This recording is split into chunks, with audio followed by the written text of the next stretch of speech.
Clube de leitura comigo, Satyanand Kaur. Livro A Única Coisa, de Gary Keller e Jay Papasan. Parte 1. As mentiras, elas nos enganam e despistam.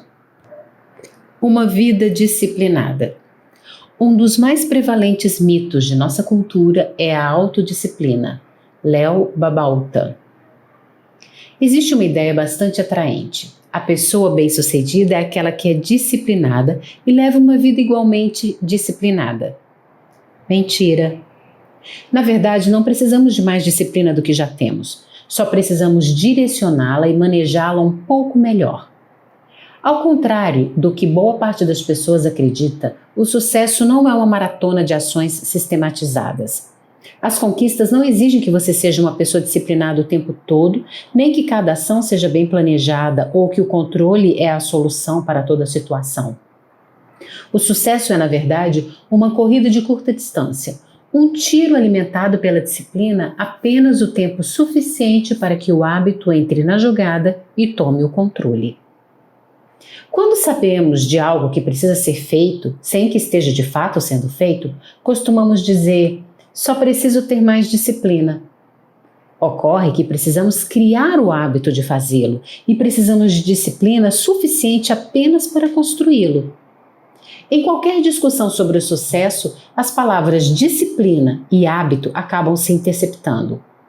Embora separadas pelo significado, conectam-se poderosamente para formar a fundação da conquista. Trabalhar regularmente sobre algo até que isso trabalhe regularmente por você. Quando você se disciplina, está na verdade treinando para agir de um modo específico.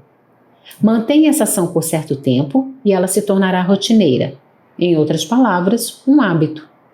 Então, quando você vê pessoas que parecem disciplinadas, o que está vendo na verdade são pessoas que treinaram um punhado de hábitos em suas vidas. Isso faz com que pareçam disciplinadas, quando na verdade não são. Ninguém é. E quem gostaria de ser, afinal? Só de pensar em ter cada comportamento moldado e mantido por treinamento parece assustadoramente impossível por um lado e completamente chato por outro. A maioria das pessoas acaba chegando a essa conclusão, mas não vendo alternativa, redobra seus esforços em direção ao impossível ou desistem, caladas. A frustração aparece e a resignação finalmente se instala. Você não precisa ser uma pessoa disciplinada para ter sucesso. Na verdade, você pode ter sucesso com menos disciplina do que pensa, por um simples motivo. O sucesso se trata apenas de fazer a coisa certa, não de fazer tudo certo. O truque para ter sucesso é escolher o hábito certo e reunir disciplina suficiente para estabelecê-lo. Só isso. Não precisa mais disciplina do que isso.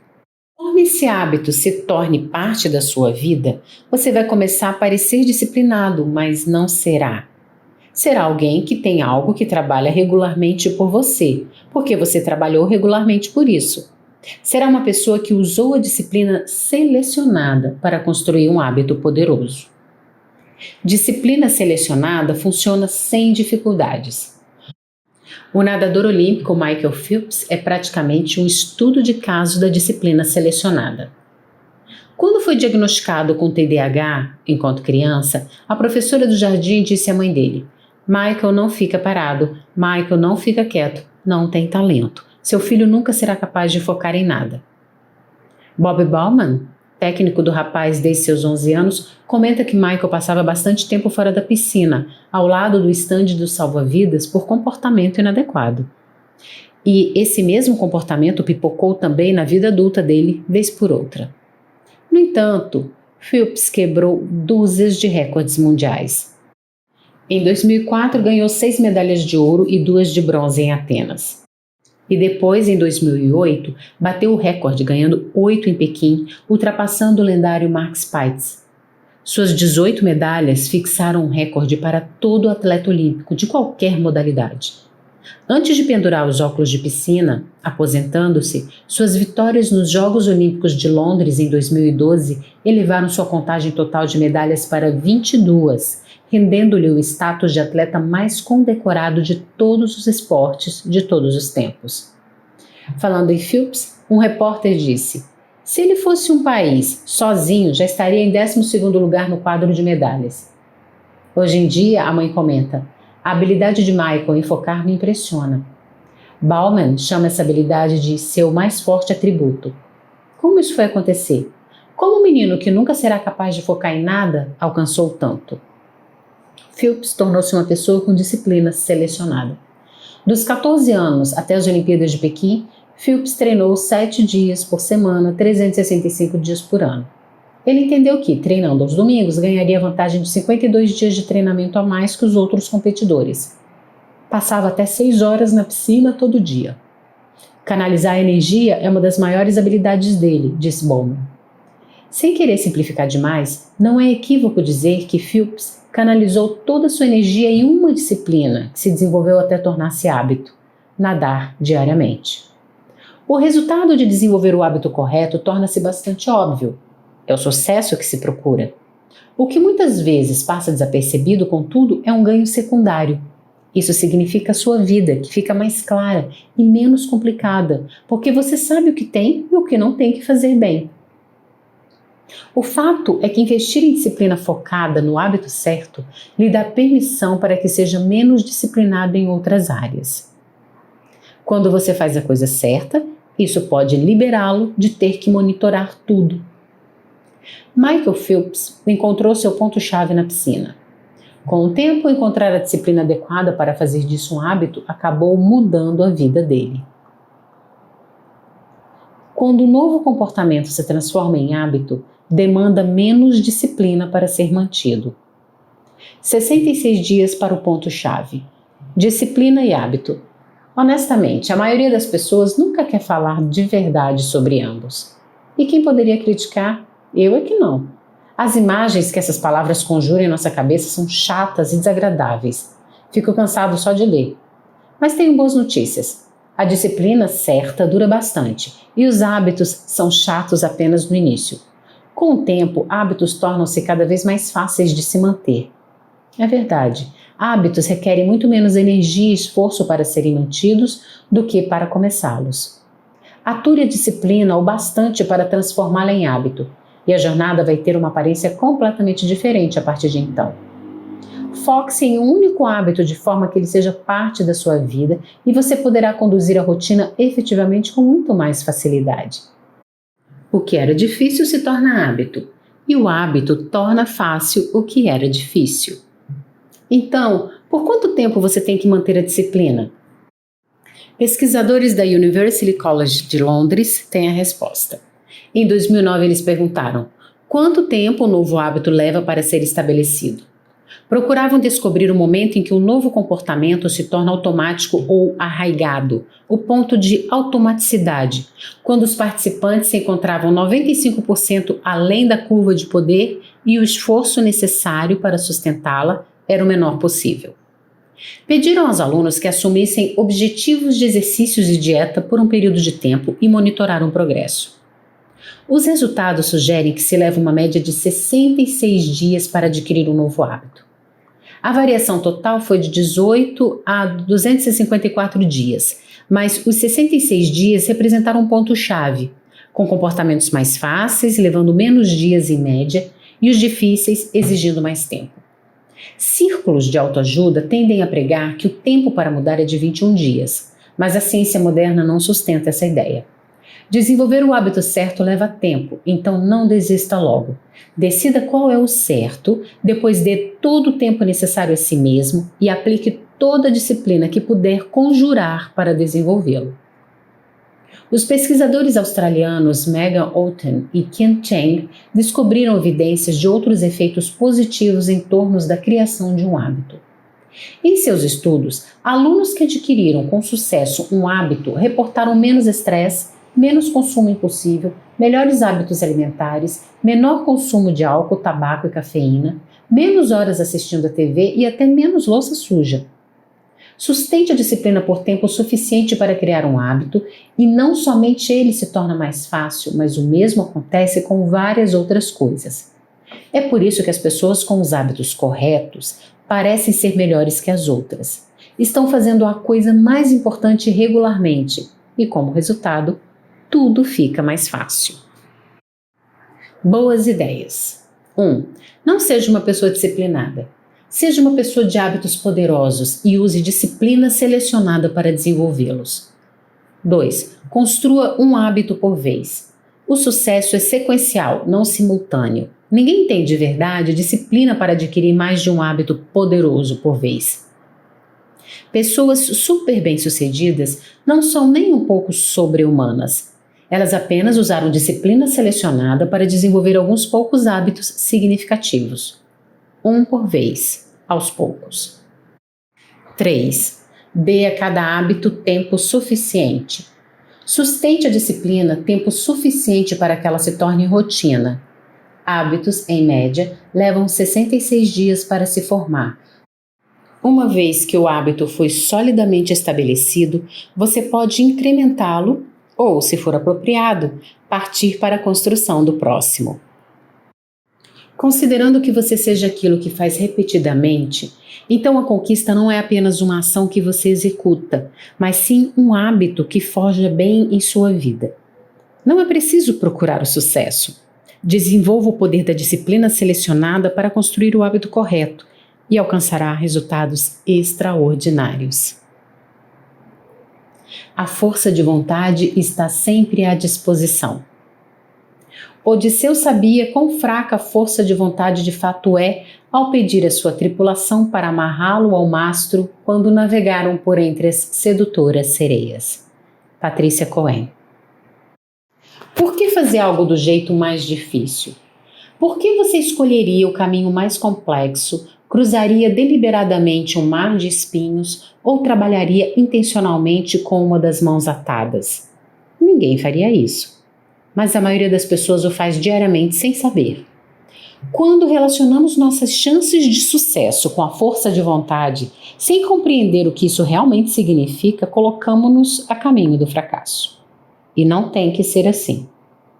O antigo provérbio inglês, onde há vontade, há um jeito, deve ter atrapalhado tanta gente quanto ajudado. As palavras rolam fácil pela língua e passam tão rapidamente pela cabeça que poucos param para ouvir e captar o sentido completo da expressão. O ditado é mal interpretado, tido em geral como uma prescrição infalível, colocada de forma inteligente como uma expressão de boa sonoridade para o sucesso. Mas para que a força de vontade siga seu caminho mais poderoso, é preciso mais do que isso. Se você enxerga a força de vontade apenas como um traço de caráter, perderá outra faceta dela, igualmente essencial: o momento certo. É um aspecto crítico. Durante boa parte da minha vida, nunca pensei muito na força de vontade. Quando o fiz, fui cativado. A habilidade de controlar as próprias atitudes é uma ideia bastante poderosa. Baseada no treinamento, transforma-se em disciplina. Mas quem a tem como capacidade inata? Isso é poder puro, o poder da vontade. Parecia tão simples e direto. Invocando minha força de vontade, o sucesso seria meu. Eu estava no caminho certo. Infelizmente, não precisei de muita bagagem. A viagem foi curta. Conforme eu passei a impor minha vontade a objetivos indefesos, logo fiz uma descoberta que me desencorajou. Nem sempre eu tinha força de vontade suficiente. Em certo momento tinha. No seguinte, não tinha mais. Num dia ela estava em férias. No seguinte, bang, à minha disposição. Minha força de vontade parecia ir e vir como se tivesse vida própria. Construir o sucesso que dependesse de uma força de vontade, trabalhando sempre em sua capacidade total, sempre a postos, provou-se infrutífero. Meu pensamento inicial foi: qual é o meu problema? Sou um fracassado? Era assim que eu me sentia. Eu parecia não ter fibra, nem força de caráter, nem fortaleza de espírito. Consequentemente, tirei minhas forças não sei de onde, turbinei a determinação, redobrei meus esforços e alcancei uma conclusão humilde. A força de vontade não está sempre à disposição. Ainda que minha motivação estivesse com tudo, minha força de vontade não ficava simplesmente esperando para quando eu a chamasse, pronta para a qualquer momento reforçar minhas intenções com relação a qualquer coisa que eu desejasse. Fiquei aturdido. Sempre acreditei que ela estaria disponível, que eu poderia acessá-la sempre que quisesse, para conseguir fazer o que quisesse. Eu estava errado. a força de vontade estar sempre à disposição é uma mentira. A maioria das pessoas acredita que a força de vontade é importante, mas muitos não devem compreender quão crítica ela é para o nosso sucesso. Um projeto de pesquisa bastante incomum revelou essa enorme importância. Tortura de crianças. No fim dos anos de 1960 e início dos 70, o pesquisador Walter Mitchell começou a atormentar metodicamente crianças de 4 anos na escola de aplicação na Universidade de Stanford. Mais de 500 crianças foram levadas pelos próprios pais para participarem do diabólico programa. Muitos deles, mais tarde, como outros milhões, rolaram de rir sem piedade dos vídeos feitos com as pobres das crianças. O experimento maléfico era chamado o teste do marshmallow, uma forma interessante de observar a força de vontade. Ofereciam-se 3 guloseimas às crianças: um pretzel, um biscoito ou o agora infame marshmallow. O pesquisador informava a criança que ele precisava sair da sala por alguns instantes e, se ela pudesse esperar 15 minutos, ganharia uma segunda guloseima. Um doce agora ou 2 mais tarde. Michael sabia que havia elaborado o teste corretamente quando algumas das crianças já quiseram desistir assim que lhes foram explicadas as regras básicas. Deixadas sozinhas na sala com um marshmallow que não podiam comer, as crianças colocavam-se em todo tipo de estratégia para passar o tempo, desde fechar os olhos, puxar os cabelos e virar de costas, até parar sobre o doce, cheirá-lo e acariciá-lo. As crianças aguentavam, em média, menos de 3 minutos. E apenas 3 a cada 10 conseguiram prorrogar sua gratificação até que o pesquisador retornasse. Ficou bastante evidente que a maioria delas sofria com a prorrogação da gratificação. Tinham pouca força de vontade disponível. Inicialmente, ninguém imaginaria que o sucesso ou o fracasso no teste do marshmallow poderia significar algo a respeito do futuro de uma criança. O insight veio com o tempo. As 3 filhas de Michael estudaram na escola de aplicação em que foi feito o experimento, e com o passar dos anos, ele começou a notar, aos poucos, um padrão quando perguntava às filhas sobre outras crianças testadas. Aquelas que haviam sido bem-sucedidas em esperar pela segunda guloseima pareciam estar se saindo melhor. Muito melhor. A partir de 1981, Michael começou a acompanhar sistematicamente os sujeitos iniciais. Pediu relatórios, compilou gravações e enviou questionários na tentativa de medir seu progresso social e acadêmico. Sua suspeita estava correta. A força de vontade ou a habilidade de prorrogar a satisfação foi um grande indicativo de sucesso futuro. Ao longo dos 30 anos seguintes, Michael e seus colegas publicaram numerosos artigos sobre como os mais prorrogadores se arranjavam melhor. O sucesso no experimento previu melhores resultados acadêmicos em geral, pontuação 210 mais alta em média no SAT, teste válido para ingresso em universidades norte-americanas, maior autoestima e melhor manejo do estresse. Por outro lado, os menos prorrogadores tinham chances 30% maior de apresentarem sobrepeso e mais tarde apresentaram taxas mais altas de drogadição. Quando a mãe de Michael dizia que as melhores coisas vêm para aqueles que esperam, não estava brincando. A força de vontade é tão importante que usá-la da forma correta deveria ter prioridade máxima. Infelizmente, visto que ela não está sempre à disposição, empregá-la de modo adequado requer que você a maneje bem. Assim como em Deus ajuda quem cedo madruga e aproveite a sorte enquanto ele está ao seu favor, força de vontade é uma questão de momento. Quando você tem vontade, consegue o que quer. Embora o caráter seja um elemento essencial da força de vontade, a chave para comandá-la é saber quando usá-la. Energia renovável. Pense na força de vontade como a bateria do seu celular. Toda manhã você começa com a carga total. Conforme o dia passa, sempre que você a emprega, ela diminui um pouco. Então, conforme a barrinha do celular vai diminuindo, o mesmo acontece com a sua determinação. E quando ela fica totalmente vazia, você já era. A força de vontade tem carga limitada, mas pode ser recarregada com um pouco de descanso. É energia limitada, porém renovável. Como seu estoque tem limites, cada atitude que você toma e que dependa do poder da sua força de vontade deve ser bem avaliada. Ganhar numa situação imediata por meio da força de vontade o torna mais perto de perder depois, quando estará com menos energia. Passe o dia cruzando trincheiras e a tentação dos lanchinhos noturnos pode se tornar um problema na sua alimentação. Todo mundo entende que recursos limitados devem ser manejados. No entanto, em geral, falhamos em reconhecer que a força de vontade é um deles. Agimos como se o nosso estoque de força de vontade não fosse acabar nunca. Como resultado, não a consideramos um recurso a ser controlado, como a alimentação ou o sono. Isso nos coloca repetidamente em situações difíceis, visto que, quanto mais precisamos da nossa força de vontade, ela pode não estar lá. A pesquisa do professor Baba Shiv, da Universidade de Stanford, mostra quão fugaz pode ser nossa força de vontade. Ele separou 165 estudantes da graduação em 2 grupos. Alguns dos estudantes pediu que memorizassem um número de 2 dígitos, aos demais um de 7 dígitos. Ambas as tarefas estavam dentro da habilidade cognitiva média de uma pessoa e os alunos tiveram todo o tempo de que precisaram. Quando estavam prontos, os alunos seguiam para outra sala, na qual tentariam se lembrar do número. Durante o caminho, ganhavam um lanche por ter participado do estudo. Podiam escolher entre bolo de chocolate ou um pote de salada de frutas, o prazer da gula ou um lanche saudável. E vejam só, entre os alunos aos quais foi pedido que memorizassem o número de 7 dígitos, a porcentagem dos que acabaram escolhendo o bolo era o dobro da observada no grupo que havia memorizado os números menores. Esse pequeno aumento na demanda cognitiva foi suficiente para impedir uma escolha prudente.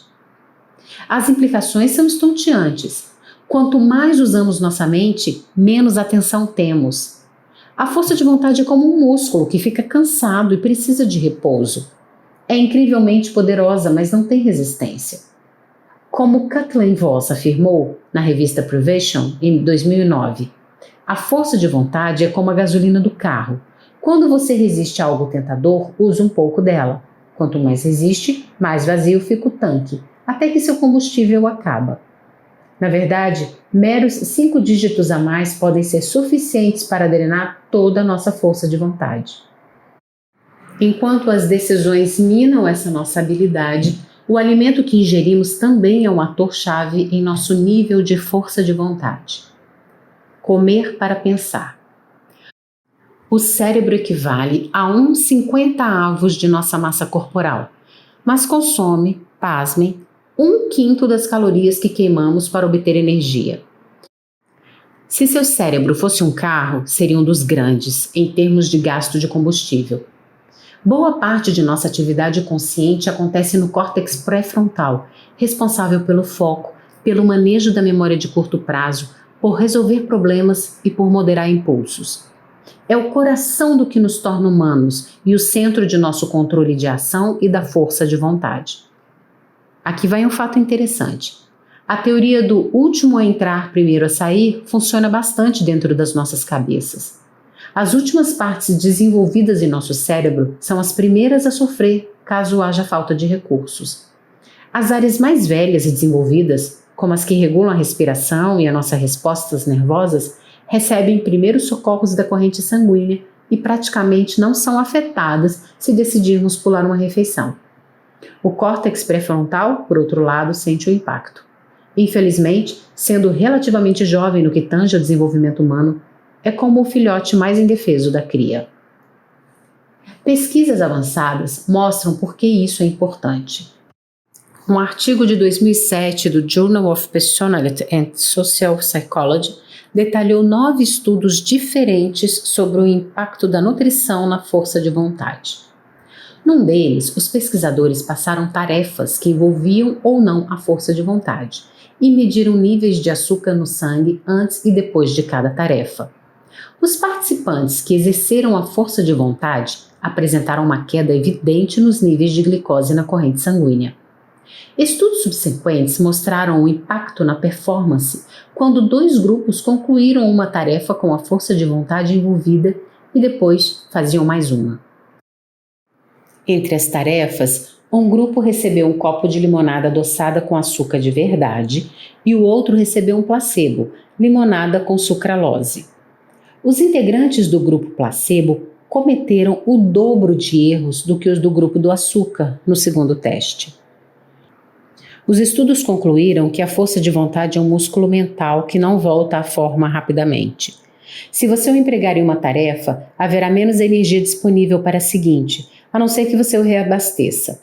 Para dar o nosso melhor, temos que literalmente alimentar nossas mentes, o que confere todo um novo crédito para o ditado digerir as ideias. Alimentos que elevam o nível de açúcar de forma equilibrada por longos períodos, como carboidratos complexos e proteínas, tornam-se o combustível preferido de grandes empreendedores. Prova evidente de que você é o que você come. Juízo padrão. Este é um dos nossos maiores desafios. Quando nossa força de vontade está em baixa, tendemos a retornar a nossos padrões de sempre. Os pesquisadores Jonathan Livav, da Escola de Stanford da Administração na Califórnia, Iliora Avanopeso e Sergey Danzigly, da Universidade Ben-Gurion de Neveg, encontraram um jeito criativo de investigar o tema. Eles olharam com cuidado o impacto da força de vontade no sistema de liberdade condicional. Os pesquisadores analisaram 1.112 audiências de liberdade condicional designadas a 8 juízes durante o período de 10 meses, o que representou 40% dos pedidos totais de condicional em Israel nesse período. O processo é exaustivo. Os juízes ouvem argumentos e levam cerca de 6 minutos para tomar uma decisão em de 14 a 35 pedidos de condicional por dia, com apenas 2 intervalos, um lanche da manhã e um jantar bem tarde, nos quais descansam e recarregam as baterias. O impacto de suas agendas é tão espetacular quanto surpreendente. De manhã e depois de cada intervalo, a chance da condicional ser liberada chega a 65% e depois mergulham quase a zero no final de cada período. Os resultados estão, provavelmente, ligados ao desgaste mental de tomar decisões repetidamente. São decisões importantes para os requerentes e para o público em última instância. Muita coisa está em jogo e o ritmo de produção em série demanda foco intenso ao longo do dia todo. Conforme suas energias são gastas, os juízes ruem mentalmente e caem na escolha padrão, o que não acaba sendo muito positivo para os esperançosos prisioneiros. A decisão padrão para um juiz de liberdade condicional é dizer não. Quando em dúvida e com a força de vontade em baixa, o prisioneiro permanece atrás das grades. E se você não tomar muito cuidado, seu modo padrão pode condená-lo também. Quando ficamos sem força de vontade, todos nós revertemos ao modo padrão. Daí vem a pergunta: qual é o seu padrão? Se estiver ficando sem força de vontade, você vai escolher a cenoura ou a batata frita? Estará apto a focar no trabalho para agora ou será vítima de qualquer distração que aparecer? Quando o seu trabalho mais importante é feito enquanto sua força de vontade diminui, o padrão definirá seu nível de alcance. O resultado em geral é médio. Dê à força de vontade 1 hora do dia. Perdemos nossa força de vontade não porque pensamos nela, mas porque não pensamos. Sem considerar que ela vai e vem, deixamos que ela faça exatamente isso. Sem protegê-la intencionalmente todo dia, nós nos permitimos ir com tudo, sempre à frente, sem nada, a lugar nenhum. Se estamos atrás do sucesso, desse jeito não dará certo. Pense nisso. Há níveis de força de vontade. Como o indicador de bateria que vai diminuindo, existe a força de vontade e a fraqueza de vontade. A maioria das pessoas traz fraqueza de vontade para seus desafios mais importantes, sem nem perceber que isso os deixa ainda mais difíceis de resolver. Quando não pensamos na determinação como um recurso que se esvai, Quando falhamos em reservá-la para as coisas mais importantes, quando não a reabastecemos se ela está em baixa, estamos provavelmente nos colocando no caminho mais complicado em direção ao sucesso. Então, como colocar a força de vontade para funcionar? Pense nela, preste atenção a ela, respeite-a. Torne prioritário fazer o que é mais importante quando sua força de vontade estiver no máximo. Em outras palavras, dê-lhe a hora do dia que ela merece. Coisas que consomem sua força de vontade: implementar novos comportamentos, filtrar distrações, resistir à tentação, suprimir emoções, restringir a agressividade, suprimir impulsos, fazer testes, tentar impressionar os outros, lidar com o medo, fazer algo de que não gosta, escolher recompensas de longo prazo em detrimento das de curto prazo. A cada dia, sem perceber, embarcamos em todo tipo de atividade que diminui nossa força de vontade. Ela é exaurida quando tomamos decisões que exigem foco de atenção, supressão de sentimentos ou de impulsos, ou a modificação de nosso comportamento em busca de certos objetivos. É como usar um picador de gelo para fazer um furo na tubulação de gás. Em pouco tempo, teremos força de vontade vazando em todo canto, sem sobrar nada para fazer o trabalho mais importante. Assim como qualquer outro recurso limitado, porém vital, a força de vontade tem de ser manejada da forma correta. Quando se trata de força de vontade, o momento certo é tudo. Você vai precisar dela em capacidade total para garantir que, quando estiver fazendo a coisa que realmente precisa fazer naquele momento, nada vai distraí-lo. Depois, será preciso força de vontade suficiente durante o restante do dia para sustentar ou evitar sabotar o que você fez. Isso é tudo que você vai precisar para ter sucesso. Então, se quiser aproveitar o máximo do seu dia, faça o trabalho mais importante, a única coisa, mais cedo, antes de gastar sua força de vontade. Visto que seu autocontrole será enfraquecido ao longo do dia, use-o quando estiver em capacidade total no que mais importa. Boas ideias. 1. Não gaste toda a sua força de vontade. Em qualquer dia, você tem um estoque limitado de força de vontade. Então decida o que importa mais e reserve-a para isso. 2. Monitore seu medidor de combustível. Força de vontade com carga máxima requer um tanque cheio. Nunca deixe que o mais importante seja comprometido simplesmente porque seu cérebro estava com o tanque vazio. Alimente-se bem e regularmente. 3. Dê horário para sua tarefa. Faça o que for mais importante primeiro, todo dia, quando sua força de vontade está no máximo. Força de vontade máxima significa sucesso máximo. Não brigue com sua força de vontade. Construa seus dias em torno de como ela funciona e deixe que ela faça parte dela para construir sua vida. A força de vontade pode não estar sempre à disposição, mas quando você emprega primeiro no que é mais importante, pode sempre contar com ela.